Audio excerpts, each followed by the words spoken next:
extensive interviews with people suffering from hallucinations. They then built the hallucinations in Second Life and took caregivers and family members through, right, through this virtual schizophrenia to be able to talk to them about what the effects were. And the really interesting thing, if you're a researcher, it took them a couple man-weeks of development time to do this, cost them virtually no money. And they had 900 survey responses because they had residents going through it and filling out this as well. So if you think about how hard it is to get people to actually go through an experience like this, Second Life offers some really interesting research opportunities. And I'm going to actually skip ahead.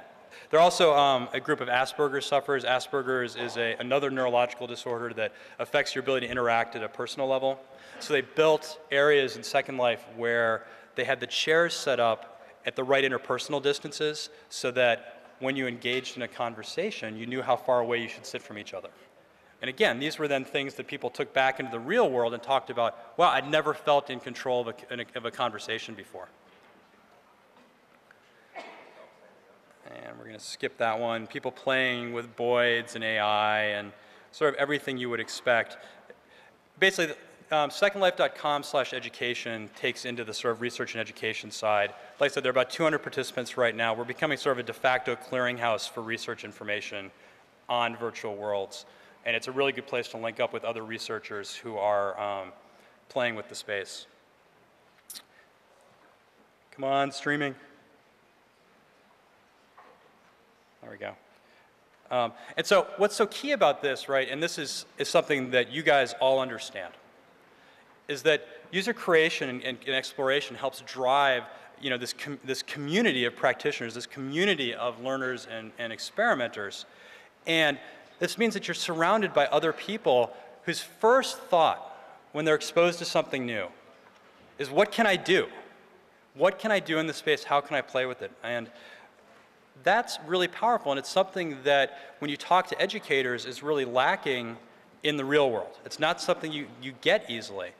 And of course, after you figure out what you can do, you then experiment and see, well, did the idea work? If not, why not? How do I optimize it?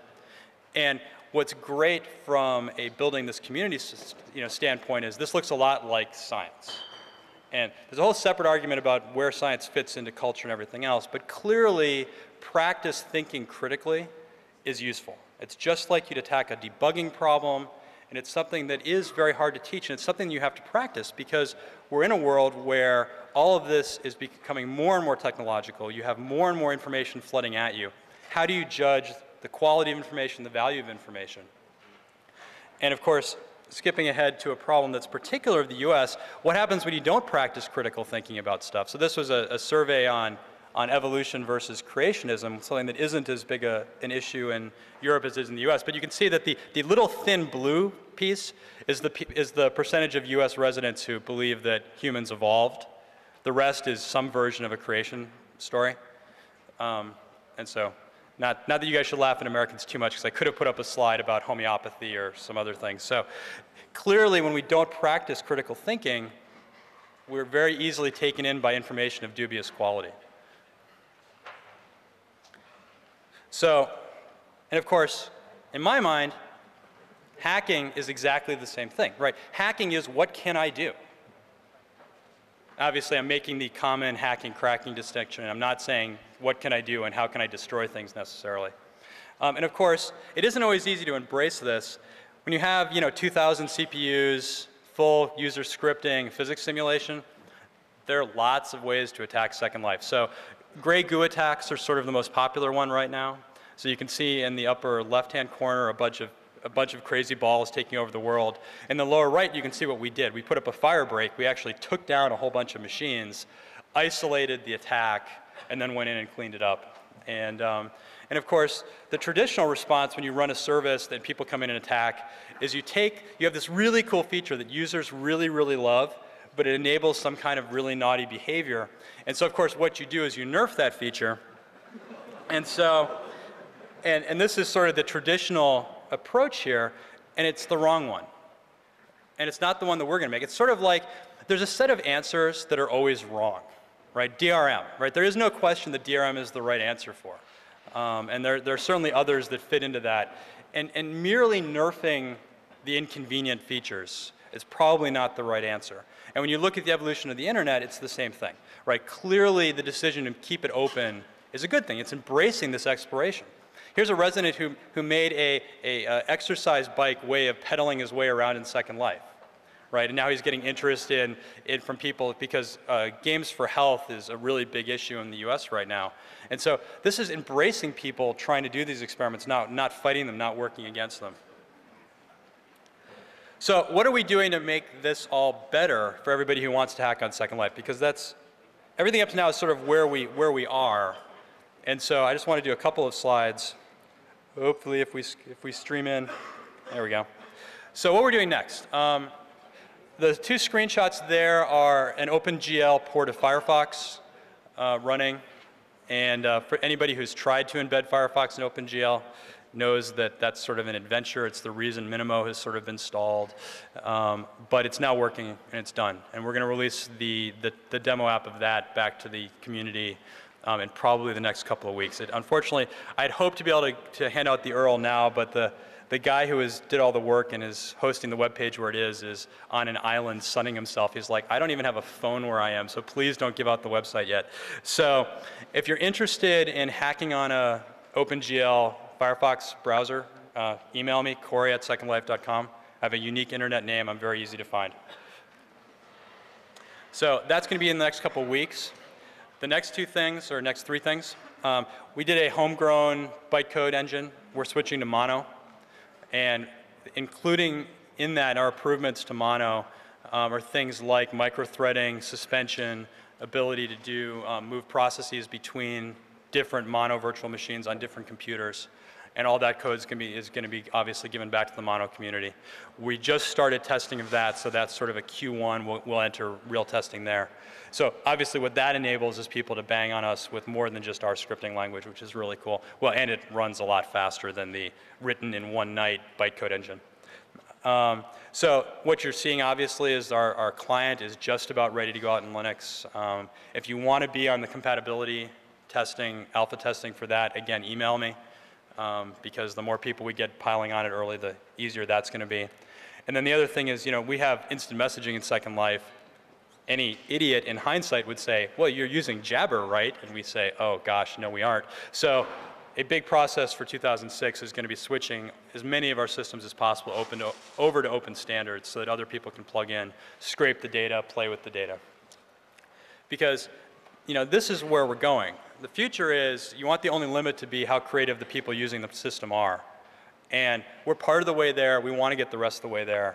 And frankly, folks like you are going to be a big part of driving us there. So if you want more information, secondlife.com is where it is. It's free, by the way. So if you want to pop in and poke around, you can. You only have to pay us if you want to own land in the world, if you want to have permanence. Terra Nova is an academic blog that there are a bunch of both European and American writers on. And then New World Notes is our embedded journalist. And I'll leave this slide up so you can catch the URLs. Thank you.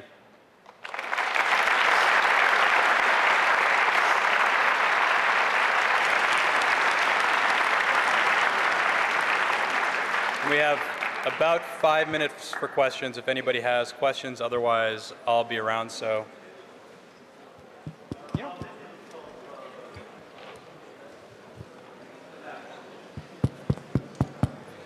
Yeah, hello. I had a question. A few years ago, over here.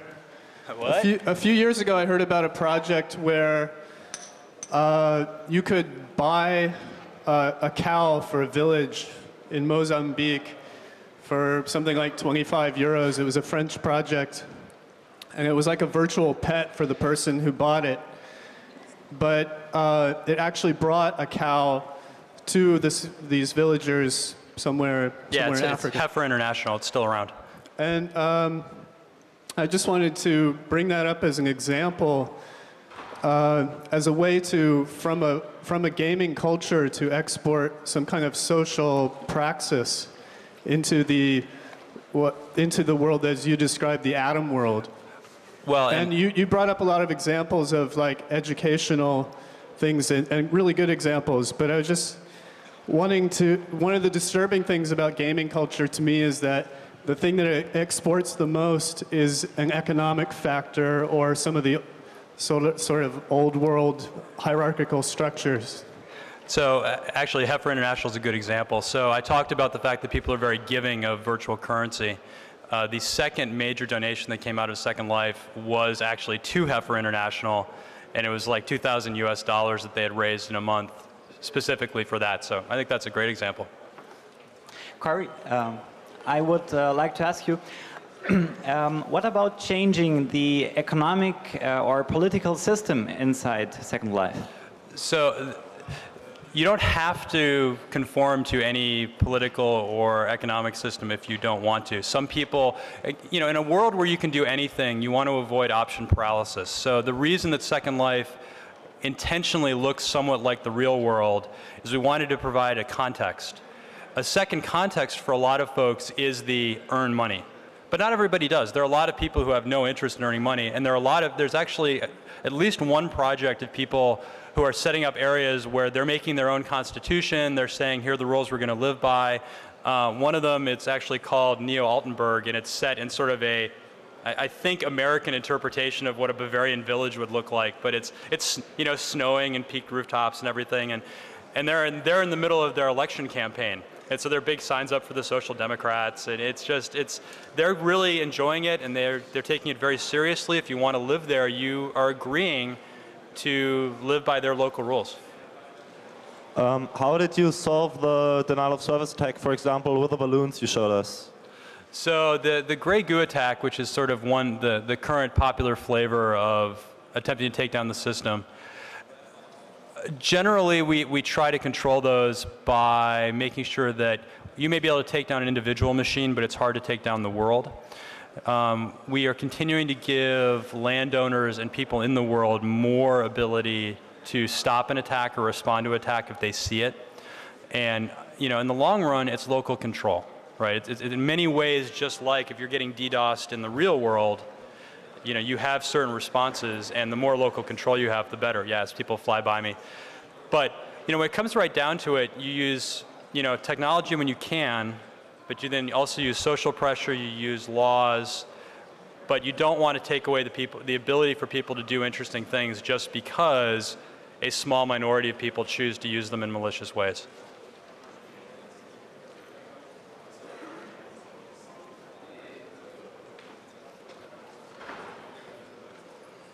All right, thank you very much.